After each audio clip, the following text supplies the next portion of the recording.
ብሎ ውሸት ማታለል ዲሉዥናል መሆን ዲስኢንፎርሜሽን ምናምን ብሎ ነው የጻፈው።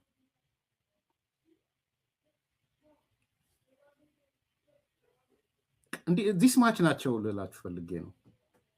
አንዱ ይሄ ነው የማነ ገብረ መስቀል ያነሳው።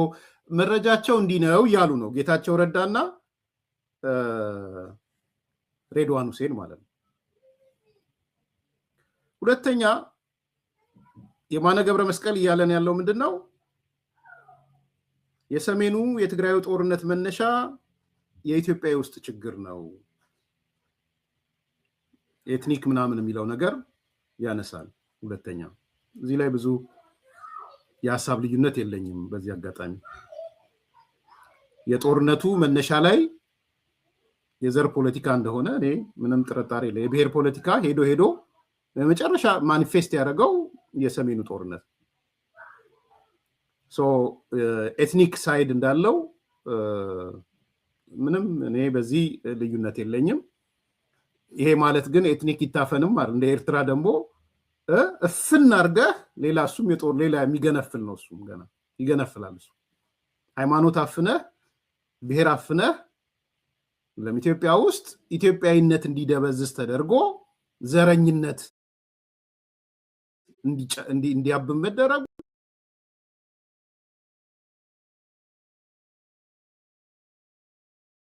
የጦርነቱ መንስኤ ነው። ምንም ጥያቄ የለው።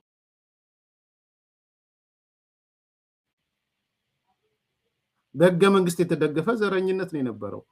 ማህበረሰብ ከማህበረሰብ የሚያጣላ የተዛባ ግንኙነት የሚል ነው በህገ መንግስቱ የተጻፈው።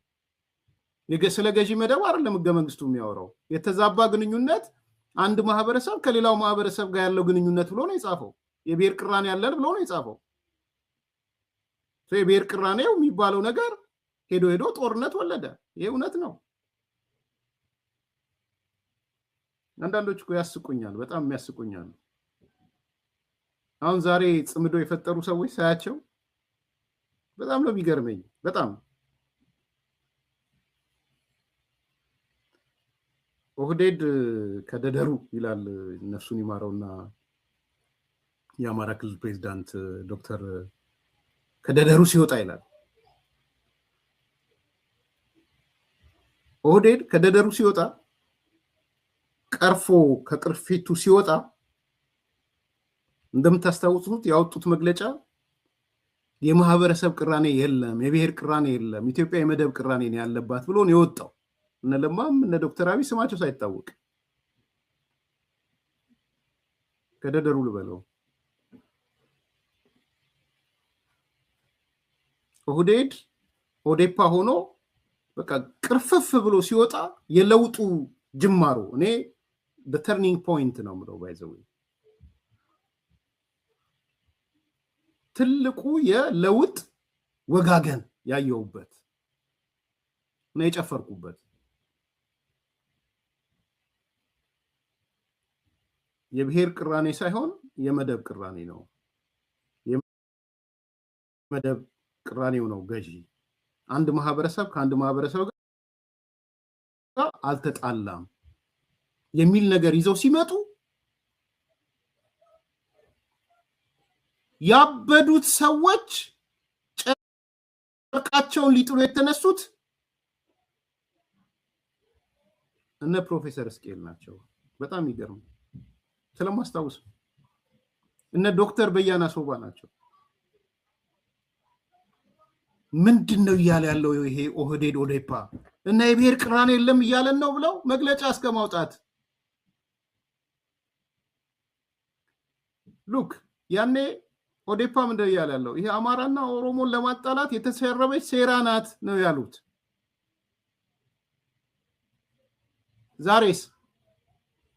ዛሬ የብሔር ቅራኔ አለ የሚሉ ሰዎች ትላንትና ያበዱ ሰዎች ዛሬ ጽምዶ ፈጥረዋል። እዚህ ገረመኝ። ዛሬ ፕሮፌሰር እስቄልን ማዛ መሐመድ ጋር ሳያቸው እጄ እንግዲህ በጣም የሚገርም ለውጥ ነው። አንድ ኦሮሞን እንደ ኦሮሞ የምትጠየፍ ሰው ከልቤ ነው የምናገረው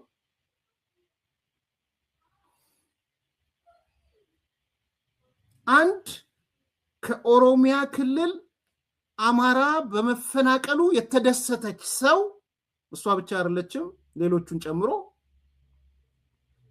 የተፈናቀለው ይመለስ ሲባል ገንዘብ አዋተው እንዳይመለስ የተፈናቀለው አማራ ኦሮሚያ እንዳይመለስ and የሳክሰስ የድል ስኬት መለኪያው የተፈናቀሉ አማሮች ወደ ኦሮሚያ ክልል እንዳይመለሱ አድርገናል ከዚህ በላይ ስራ አለው የምትል ሰው ዛሬ ባዲ እየተባሉ ከዚህ በላይ ስላቃለ ኢትዮጵያ ውስጥ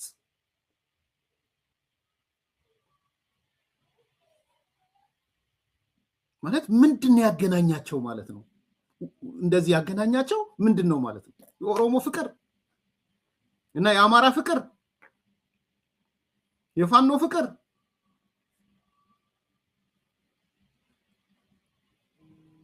አሁን እሱ ውስጥ ዝርዝር አልገባም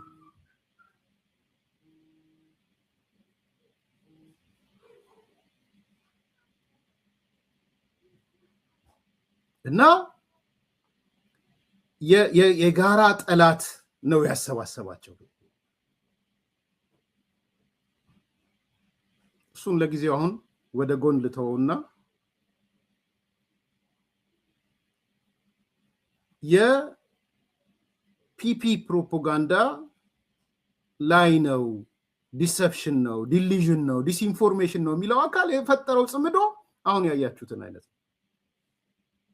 ሶ ኤትኒክ ፖለቲክስ ኢትዮጵያ ውስጥ የጦርነቱ መንስኤ ነበር እኔ በዚህ ላይ ምንም ልዩነት የለኝም የዘር ፖለቲካው ጦዞ ጦርነት ወልዷል ገና ይወልዳል ኢትዮጵያ በዘር ፖለቲካ ውስጥ ከቀጠለች አትጠራጠሩ ሌላ ሰፋፊ ጦርነቶች ደግሞ ይመጣሉ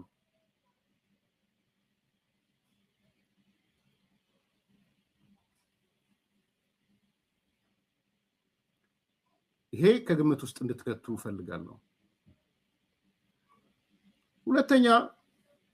ሶስተኛ ይቅርታ የማነ ገብረ መስቀል ያነሳልን ያለው ምንድነው ኤርትራ ወደ ጦርነት ተስባ አይገባችው በፌደራል መንግስቱ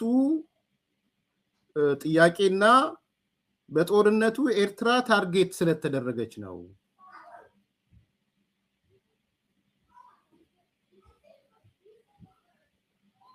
የሚል ነው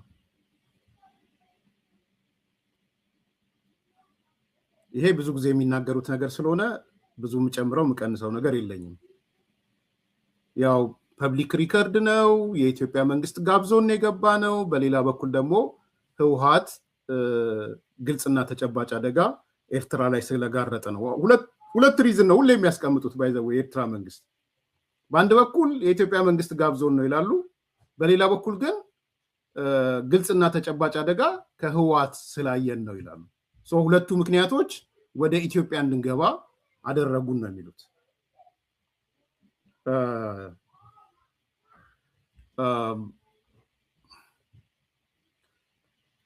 ሌላ ጊዜ እመጣለሁ እነዚህ እንትኑ ላይ የነ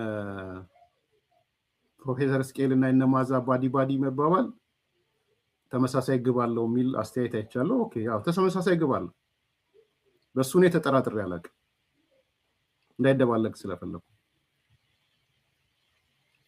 ምናልባት ይሄ የኦሮሞ ዘረኛው በጣም ግልጽ ነው ሶሪ ትንሽ ልመለስበት መሰለኝ የኦሮሞ ዘረኛው ትልቁ ግብ ኦሮሚያ በተቻለ መጠን በአንድ ሆሞጂኒየስ የሚለው እንግሊዘኛው እንድትሆን ነው የሚፈልገው የኦሮሞ ዘረኛው because የኦሮሞ ዘረኛው ታርጌት ኦሮሚያ የምትባል ሀገር ነው እኔ በኋላ ነገ አነሳላችኋለሁ ከነገ ወዲያ አነሳላችኋለሁ የነ ሌንጮ ለታን መጽሐፍ ኦሮሚያ የምትባል ሀገር እንዳይመሰረት ደንቃራ የሆነው በኦሮሚያ ክልል ሄትሮጂኒየስ የሆኑ ሰዎች ስላሉ ከነዚህ ውስጥ ደግሞ ብዙ ቁጥሩ ቀላል ያልሆነው አማራ ነው በደንብ ይሄን ያስምሩ። በደንብ አገር መሰረታለሁ የሚለው አካል ነጃልማሮ በተቻለ መጠን ሆሞጂኒየስ የሆነ ኦሮሞን ነው ማግኘት የሚፈልጉት እዛ ስቴት ላይ።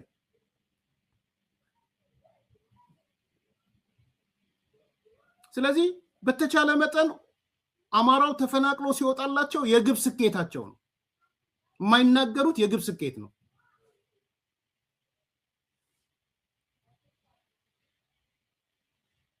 ለእነማዛ አይነት ሰዎች ደግሞ ከኦሮሚያ ክልል አማራውን ፈንቅሎ ማስወጣት የግብ ስኬታቸው ነው። ስለዚህ በዛ ግብ ደረጃ ተመሳሳይ ናቸው። ሁለቱም ተመሳሳይ ግብ አላቸው። አንደኛው ሆሞጂኒየስ የሆነ ኦሮሚያ ክልልን ይፈልጋል፣ ሌላኛው አማራው ተነቅሎ ወደ አማራ ክልል ወይ ወደ ሌላ ቦታ እንዲሰደድ ይፈልጋል። በዛ ላይ የግብ ልዩነት የላቸውም።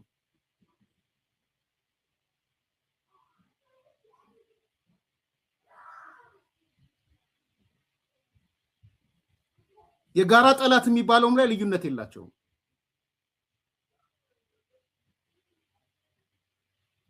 ስለዚህ ላይገርም ይችላል። አንድ መገረም የለብንም የሚሉ ሐሳብ ስላዩ ሊሆን ይችላል። በጣም በጣም ግልጽ ነው። እውነተኛ ነገር ነው የምናገረው። ወይዘሪት መዓዛ በአንድ አንድ እንትን ላይ ንግግር ላይ ምን ሰራችሁ፣ ምን ስኬታማ ስራ ሰራችሁ ስትባል በግልጽ የተናገረችውን የወጣ ኦዲዮ ነው። ፈልገዋለሁ ከፈለጋችሁ። ትልቁ ስኬታችን አለች፣ ትልቁ ከኦሮሚያ ክልል ተፈናቅለው የነበሩ የኦሮሚያ ክልል መስተዳድርና የአማራ ክልል መስተዳድር ተነጋግረው ተስማምተው ተፈናቃዮቹን ሊመልሷቸው ሲሉ በመሃል ጣልቃ ገብተን እኔና ምሬ ወዳጆ እንዳይመለሱ አደረግን።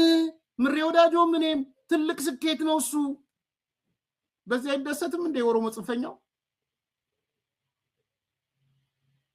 ወደ ሌላ ርዕስ ገባ እኮ ይቅርታ ጋር አይደሰትም የኦሮሞ ጽንፈኛው ዘረኛው?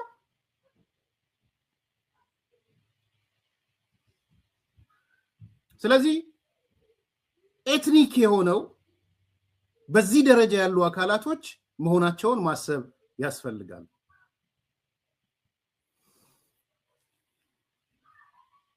ወደ የማነ ልምጣ። ይበቃል። ወደ የማነ ብንመጣ ይሻላል።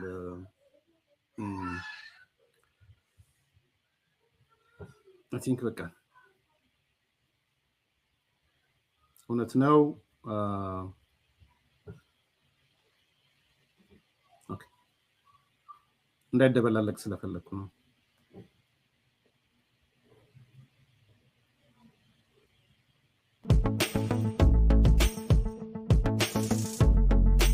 የማነ ገብረአብ መስቀል ለአቶ ሬድዋንና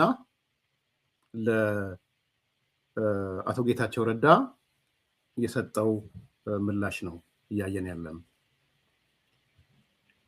የአቶ የማነ የፕሮፓጋንዳ ክፍል ኃላፊ ነው። የኮሚኒኬሽን ጽህፈት ቤት ወይም የማስታወቂያ ሚኒስቴር ኃላፊያቸው ነው። ትልቁ አነጋጋሪ ያነሳውን ነገር እናንሳና እሱ ላይ የተወሰነ አስተያየት እንሰጣለን። ምንድነው የሚለው?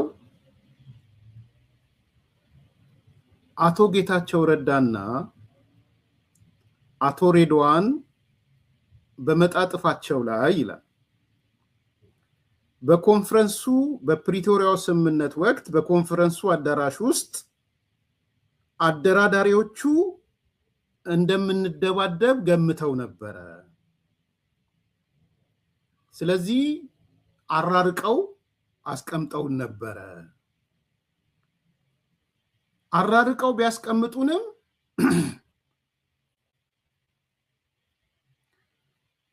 እነሱ የመሰላቸው ይደባደባሉ ብለው ያሰቡት እውነት መሆን አቅቶት እኛ እንደውም ቋንቋችን ሁሉ ተቀይሮ የጋራ ቋንቋ እነሱ እንደውም ሚንስ ኦፍ ኮሚኒኬሽኑ ወይ እንግሊዘኛ ምናምን ይሆናል ብለው ሲጠብቁ በአማርኛ ማውራት ጀመሩ። ይሄ እንግዲህ ጌታቸውም በቃለ መጠይቁ ሰጥቷል፣ ሬድዋን በቃለ መጠይቁ ሰጥቷል፣ በጽሁፋቸውም ላይ ገልጸውታል። በዚህ ነገር ያልተደሰቱ ሰዎች አሉ። ኤክስ ዋይ ዜድ ብዬ እዛ ውስጥ መግባት አሁን ለጊዜው አልፈልግም፣ ግን ፕሮግራም ሲሰሩ እጅግ የከፋቸው ሰዎች አሉ፣ ያልተደሰቱ። እንዴት ያውሉ ሰው ከተጨፈጨፈ በኋላ እንትን ኤክስፕሬሽናቸው ጥሩ ነበረ፣ እነሱ እንደሚያስቡት አልተደባደብም ምናምን ይላሉ።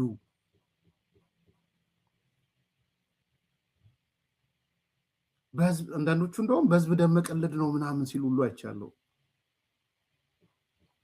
አንዳንዴ ሶ ኮልድ ኔጎሽዬሽን ስታይልስ ምናምን የሚባሉ ነገሮች አሉ። ቶኪንግ ዊዝ ዴቪልስ ምናምን እኮ ስንነጋገርባቸው የነበሩ መጽሐፎች ናቸው። እና ወንበር ይዘው መደባደብ ነበረባቸው። ጌታቸው የወረወረ ለደብረጽዮን እንትና ላይ ሬድዋን ወንበር እየወረወረ ጌታቸው ላይ እንደሱ ነበረ የምትፈልጉት? እና ይሄ ለምን እንደከነከናቸው አላቅም። ኢን ኤኒ ኬዝ ግን አሁን የማነ ገብረ መስቀል